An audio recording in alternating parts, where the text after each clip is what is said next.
என் வாழ்நாளில் நான் திமுக ஓட்டு போட்டதே கிடையாது. அது என்ன மேஜிக்னு தெரியல.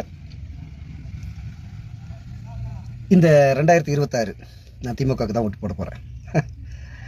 அதுக்கு காரணம் ரொம்ப சிம்பிளாக சொல்லலாம். இதுக்கு முன்னாடி எடப்பாடியார் ஒரு 4.5 வருஷம் ஆண்டுட்டு இருந்தார். அவர் செஞ்ச சாதனைகள் அது 4.5 வருஷத்துல எதுவும் இல்லை, இருக்க மாதிரி எனக்கு தெரியல.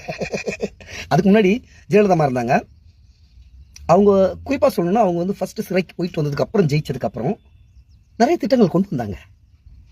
அம்மா உணவகம், அம்மா குடிநீர், இந்த குறைந்த விலையில் குடிநீர் அந்த வாட்டர் பாட்டிலு, அப்படி சொல்கிறதுக்கு 1-2 இருக்குது.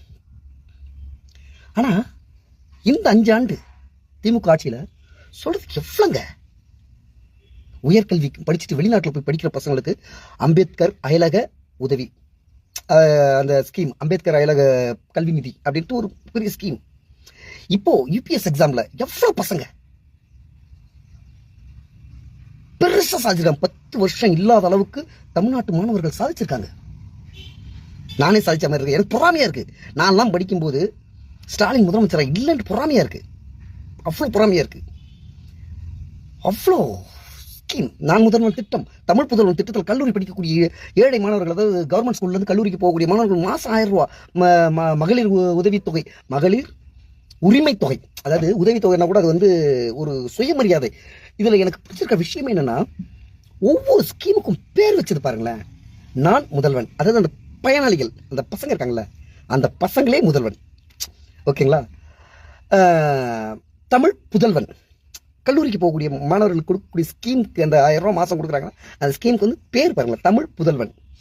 மகளிர் உரிமை தொகை, அதாவது உனக்கு நான் கொடுக்குற தானமோ தர்மமோ இல்லை, உன்னுடைய உரிமை அது, அந்த மகளிர் உரிமை தொகை. அதுக்கப்புறமேட்டி மகளிர் விடியல் பயணம். உங்களுடைய வாழ்க்கை விடிஞ்சிருச்சு, நீங்கள் வந்து காசு கொடுத்து பயணம் பண்ண வேணாம், அது விடியல் பயணம். அதில் எல்லாத்துலேயும் சுயமரியாதை இருக்குது. அம்பேத்கர் அயலக கல்வி நிதி அப்படின்ட்டு ஒரு இது.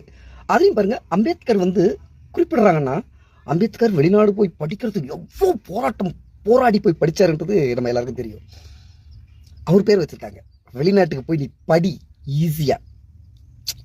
அவர் ரொம்ப போராடிட்டார் போய் படிக்கிறதுக்கு, நீ ஈஸியாக போய் படி அப்படின்ட்டு வச்சுருக்காங்க. அதுக்கப்புறமாட்டி இப்படி அட்டிக்கிட்டே போகலாம். எவ்வளோ ஸ்கீமு சத்தியமாக இன்னும் 100 வருஷத்துக்கு இந்த ஸ்கீமில் ஒரு ஸ்கீமை கேன்சல் பண்ணணும்னு நினச்சா முடியாது. தமிழ்நாட்டில் பெரிய போராட்டமே இருக்கும். அன்னைக்கு வர முத்துவேல் கருணாநிதி ஸ்டாலின் தான் முதல்வர். இது அண்ணா சொன்ன வார்த்தை. நான் கொண்டு வந்த திட்டங்களை யாராவது தகர்க்கணும்னு நினைக்கும் போது தமிழ்நாட்டில் பெரிய போராட்டமே நடக்கும் அப்படின்னு சொன்னார். அப்படி தகர்த்துட்டீங்கன்னா, தகர்க்கிற வரை அண்ணாதுரை தான் சிஎம்னாரு. அதே தான் நான் சொல்கிறேன். இப்போது என்கே ஸ்டாலின் வந்து கொண்டு வந்திருக்க திட்டங்கள் வந்து அவ்வளோ திட்டங்கள். இதில் ஒன்றை தகர்க்கணும் அப்படின்னு நினச்சி கையெழுத்து போடும்போது பயம் வரும் பாருங்க. பயம் வரும் வந்துதான் ஆகும். ஏன்னா ஒரு ஸ்கீமை கேன்சல் பண்ணாலும் தமிழ்நாட்டில் புரட்சி வெடிக்கும். கண்டிப்பா பெரிய புரட்சி வெடிக்கும். ஒரு ஸ்கீமை கேன்சல் பண்ணாலும். எக்ஸ்ட்ரா தரேன்னு சொல்லிட்டு ஆளுமை இல்லாத சில, நம்ம எடப்பாடி கூட இடையில சொன்னார், 2000 எதிர் எப்படி கொடுப்பீங்க என்பது வரியை உயர்த்துவோம் அப்படிலாம் சொன்னார். வரியை உயர்த்தி நான் அந்த 2000 ரூபா கொடுப்பேன்னாரு. அப்படிலாம் இல்லை. பொருளாதாரம்னு ஒன்று இருக்குது, தற்சார்பு பொருளாதாரம். இப்போ மத்திய அரசு வந்து அவங்க தர வேண்டிய நிதிகளை வந்து பெரிய அளவில் கொடுக்காம தமிழ்நாட்டோட வளர்ச்சியை தடுக்கிறாங்க. இருந்தாலும் ஸ்டாலின் வந்து ஒரு தற்சார்பு பொருளாதார நிபுணரால் மட்டும்தான் அந்த வரி சுமையை, அந்த தராமல் தடுக்கக்கூடிய வரி சுமையை மீறி பொருளாதாரத்தில் இன்றைக்கி வந்து இந்தியாவில் 2வது இடத்துல வந்திருக்கு. எல்லா விஷயத்துலையும் மகளிர் பாதுகாப்பில் முதலிடம், கல்வியில் முதலிடம் அப்படின்ட்டு எல்லா இடத்துலையும் முன்னேறி வந்திருக்கு. இந்தியா சுதந்திரம் வாங்கும்போது சுதந்திரம் வாங்கும்போது தமிழ்நாடு வந்து கடை கோடியில் இருந்தது வளர்ச்சியில். இதுக்கு எல்லாத்தையும் முதலிடத்தில் வந்திருக்கு. The magic.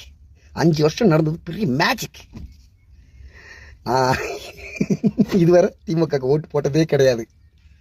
ஃபர்ஸ்ட் டைம் ஓட்டு போட போகிறேன் திமுகவுக்கு.